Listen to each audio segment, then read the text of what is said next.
Hello beautiful people, beautiful একটা outfit আপনাদের সঙ্গে শেয়ার করতেছি। আসসালামু আলাইকুম, welcome to my another video. I hope আপনারা সবাই ভালো আছেন এবং সুস্থ আছেন। তো ভিডিওর টাইটেল দেখে হয়তো বা বুঝতে পারছেন যে আজকের ভিডিওটা কি টাইপের বা কেমন হবে। তো চলেন শুরু থেকে শুরু করা যাক। আর আজকের যে শাড়িটা পরবো শাড়িটা কিন্তু হ্যান্ডমেড শাড়ি, মানে ব্লকের শাড়ি। আর এই ব্লকটা করা হয়েছে একদম নিজের হাতে। আর শাড়ির সাথে কালার কম্বিনেশন করেই কিন্তু অনেক সুন্দর করে ব্লক প্রিন্ট করা হয়েছে। আর নিজের হাতে বানানো প্রত্যেকটা জিনিসই কিন্তু অনেক মানে মানে কি বলবো সেটা আমি বলে প্রকাশ করতে পারতেছি না। মানে যে এতটা ভালো লাগা দিয়ে আর মনের ভেতর যতটা ভালো লাগা থাকে সবটা উজাড় করে দিয়ে আমরা সেইটা সুন্দর করার চেষ্টা করি। তো এইখানে আমি শাড়ি জাস্ট পরছি, আমি হিজাব এখনও ক্যারি করিই নাই। তার আগেই হচ্ছে কাপড়ওয়ালি থেকে পার্সেল চলে আসছে। আর কাপড়ওয়ালি থেকে 2টা ড্রেস অর্ডার দেওয়া ছিল। মানে সঙ্গদোষে ভাবিও আমার সঙ্গে একদম ভেসে গেছে। কাপড়ওয়ালি ড্রেস কোয়ালিটি সম্পর্কে আমি কিছুই বলবো না, আর এর আগে আমি অনেকবার বলছি। আর এইখানে যেহেতু 2টা ড্রেস নিছি, আর এইটা কিন্তু ভাবি নিছে, আমি জাস্ট অর্ডার দিয়ে দিছি।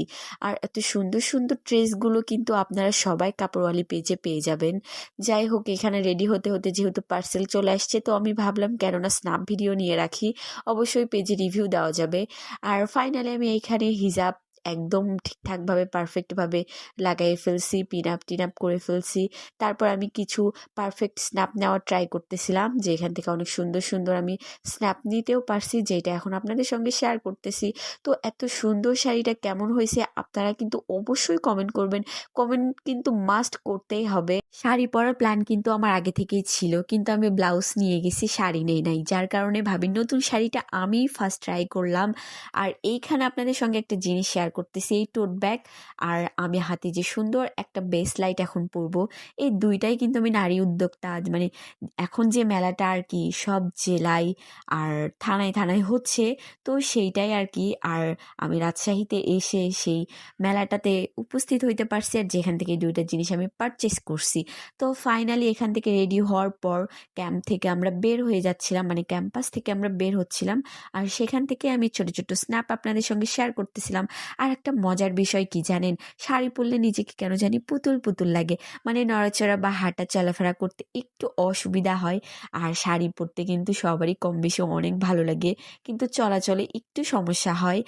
আর এইখানে আরেকটা জিনিস শেয়ার করব, সেইটা হচ্ছে এখন তো এমনিতেই শীতের দিন, আর আমি একদমই শীতের পোশাক পরি নাই, মানে সাজুগুজু করলে আর ঘুরতে গেলে কেন জানি একদমই শীত লাগে না। আমি জাস্ট চাদরটা নিছি, সাথে একটু ক্যারি করছি, আমি কিন্তু সম্পূর্ণ শীতের পোশাক পরি না একবারও। তারপর আমরা চলে আসলাম ফাইনালি শিশু পার্কে। আর এটা হচ্ছে জিয়া শিশু পার্ক, যেটা হচ্ছে এর আগেও আমি আসছিলাম।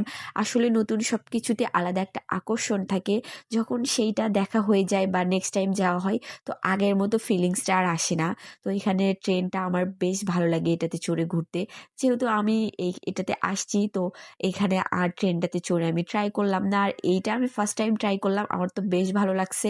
কিন্তু আমার পিচ্চি বাচ্চাটা একটু ভয় পাইছে।